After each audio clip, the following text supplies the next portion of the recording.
Okay, friends, we're here in Minsk at Dinamo Stadium. You may ask, why are we here at Dinamo Stadium? This was the site of the burial of the Jewish community and many tzaddikim, most notably the Seder Hadoros, Rabbi Yechiel Halperin, who lived from 1660 to 1746. Now, very interestingly, you know who else was here in Minsk? The Shagas Aryeh. And the question is, who's going to be the Rav in Minsk? The Seder Hadoros or the Shagas Aryeh? The Shagas Aryeh said if the Torah would ever be forgotten, I would restore it with my pilpul. But the Seder Hadoros said if the Torah would ever be forgotten, I would restore it with my stories. And the Seder Hadoros became the Rav here in Minsk. He wrote a classic sefer called Seder Hadoros. Seder Hadoros is such an important sefer. The Chida wrote footnotes on Seder Hadoros. So the Chida didn't make it here to Eastern Europe. However, the Chida did write Hagois on Rabbi Yechiel Halperin's Seder Hadoros.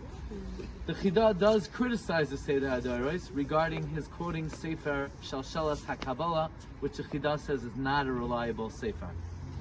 Very interesting, there's a legend regarding the kever of the Seder Hadoros.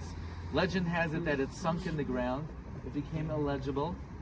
When the communists came, they destroyed the entire cemetery except for that one kever. There is such a legend, but then when the Nazis came, the entire area was destroyed. But the Seder Hadoros, the importance of it and that particular sefer lives on. It's part of the rich legacy of Jewish literature.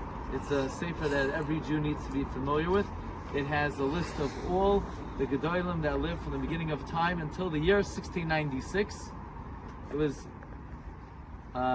until 1696. It has a lot of information al pi Kabbalah about many of the Gedolim that lived, including their Gilgulim. So this was Rabbi Yechiel Halperin, the author of the Seder Hadoros, Rav here in Minsk. Besides the Seder Hadoros and the Shagas Aryeh, you had student of the Shagas Aryeh, Rabbi Fall Hamburger, was a Rav here in Minsk. You also had the Nachlas David, Rab David Tevo. Nachlas David was a student of Rab Chaim Volozhiner. He wrote Nachas David on Shas, and Beis David, Drashos Beis David, which are classic drashos that follow in the rich Mesorah of the Vilna Gaon. So all these Gedolim grace this great city of Minsk. May their memory be a blessing for Klal Yisrael.